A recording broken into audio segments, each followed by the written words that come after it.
So, this short talk is on Heisenberg uncertainty principle, and it originated from a quiz question that I had given in my online course, and the question reads as follows.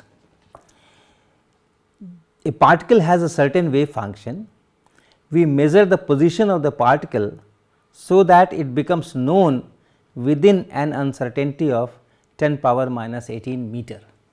So, a particle has certain wave function, and then we make a measurement of its position, and because of that measurement now we know that its position is within this range, and the uncertainty is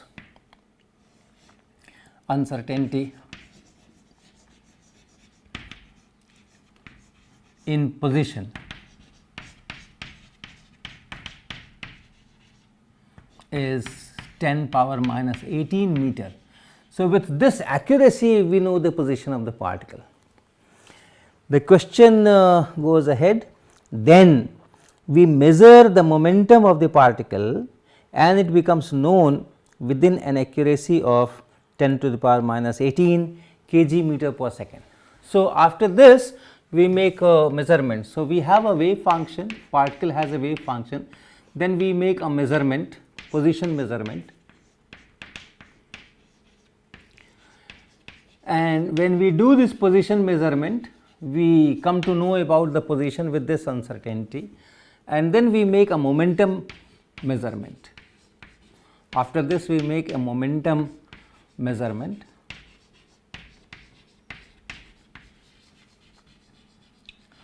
and then we get this uncertainty in momentum,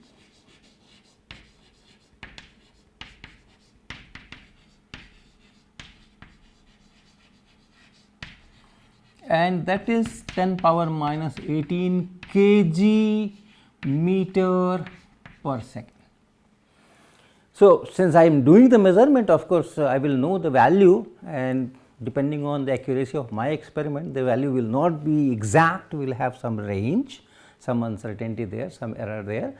So, these are the things. Now, the question was, there were 4 options, but the main question was that the above 2 measurements do not violate Heisenberg uncertainty principle, yes or no. Okay. Because if you take this as delta x, this as delta p, and if you multiply delta x delta p in SI units it becomes 10 power minus 36, right. This is in SI units, that joules second or whatever. So, but then if you look for h, which is something like 6 into 10 power minus 34 in SI units, and divided by say 4 pi is around 10. So, this will be this is divided by 10. So, this will be something like say 10 power minus 35, and here it is 10 power minus 36, right. So, it is less than this. So, does it violate Heisenberg uncertainty principle? Now, in my course many of the students have given the right answer that it does not, but the reasons given are ambiguous. One big chunk is which concentrates on the word then. First measurement is here and then the second measurement is here. So, the 2 measurements are not simultaneous, and according to them what they think, the notion is that for Heisenberg uncertainty, when we are saying delta x delta p, the 2 measurements should be done simultaneously. The 2 measurements should be done simultaneously. In the same measurement I should get delta x, and in that same measurement I should also get delta p, then this holds. So, that is one answer that I got. Another kind of reasoning was that since they are in 2 different states, because when we measure this position the wave function changes from psi x, the wave function here becomes psi 1 x, and the momentum measurement is made on this state. So, delta x is in one state, delta p is in some other state, and therefore, Heisenberg uncertainty principle is not applied here. In the same state you should have delta x and delta p. So, that was second line of reasoning. So, these two were the main streams, okay, and therefore, I want to clarify certain things. When we say Heisenberg uncertainty principle, it originates from the wave character, right. We have a wave function. So, whenever we have a wave function, the wave function is represented by some function, and if you allow me to plot, it could be something of this sort, and after that it is very small. Now, in this kind of wave, without doing any measurement, we know that this is the position can be here, the position can be here, the position can be here, here. If the wave function is now very small, negligible, okay, there is no probability of finding the position there, but then as long as the wave has some significant amplitude, there is some probability. That is the uncertainty we are talking of. In Heisenberg uncertainty principle, the delta x that we are talking of is not, if I make the measurement, after the measurement what is delta x, that is decided by the experiment, the technology, the methodology, in the skill with which you are doing the experiment, those things will decide that delta x. But even before doing the experiment, if I want to predict, if I do the experiment, what will be x, and my answer will be okay, x can be this, x can be this, x can be this, x can be this, that is the uncertainty we are talking of. And similarly, momentum. Now, this particular wave function is made up of or can be obtained from superposition of a large number of plane waves extending from minus infinity to plus infinity with a fixed lambda. Okay. So, I have a wave like this, and then I have a wave like this, and so on. These are all extending from minus infinity to plus infinity, that means large extents, and this has a particular momentum, this has a particular momentum. But when you superpose all these and get this, then in this wave function you have this momentum, in this wave function you have this momentum, in this wave function you have this momentum, and so on. And therefore, before doing the measurement, remember, before doing the measurement, if I ask you what will be the value of p if I make a measurement, then you will say it could be this one, it could be this one, it could be this one, it could be this one, and therefore, there is an uncertainty delta p, and it is this delta x into this delta p which has a lower limit. If you have defined it properly in terms of that standard deviations and all that, that should be, the lower limit is h cross by 2, so there is a lower limit. Now, if I come to this question,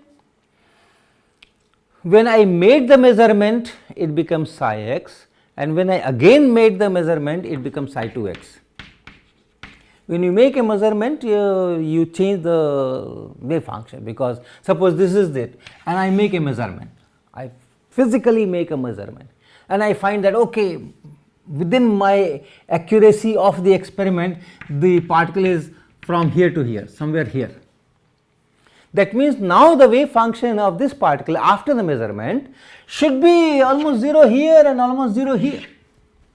It had very significant values here, okay, which now becomes 0. So, the measurement has disturbed the system, the wave function has collapsed and changed from psi, it has become psi 1. And similarly, when you make a momentum measurement, again you change the wave function and this psi 1 becomes psi 2. The information that we have is, in psi, if this is the wave function, then this is delta x, and if this is the wave function, then this is delta p. Okay. So, if this is the wave function, if you want to make a measurement of delta x, yes, you can do that, and it is this. And if you have this wave function and you want to make the momentum measurement, then this will be delta p. and therefore they are not related with this Heisenberg uncertainty principle, which says that delta x times delta p should be greater than equal to h cross by 2. Even if I come up with the same state again, suppose I have made a position measurement and then okay, I do not make a momentum measurement here, but I again prepare my particle back in this state, and then make a momentum measurement. Even then I am not going to get this delta x into delta p, because single measurement there is no limit. Single measurement you can always do, right. You can, if you have a wave function and you want to make a measurement and then ask how accurate I can measure the position, that is a technological issue. And if your technology is good, in principle the theory does not tell that there is any lower limit on a delta x. So, this can be as small as 0 in principle. Similarly, if you have this state and you want to measure p, linear momentum, and if you have a very nice instrument and very nice methodology and you are skillful, delta p can be anything, there is no lower limit, it can be anything, it can be 0.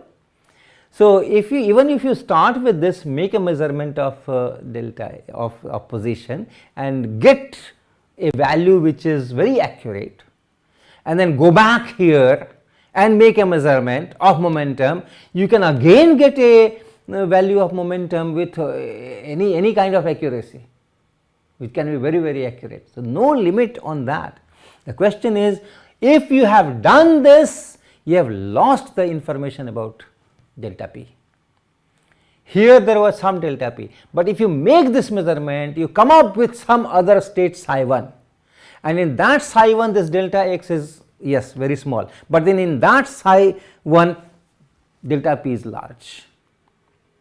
So, delta x and delta p in the same state. So, that simultaneous word is there, not doing the measurements simultaneously.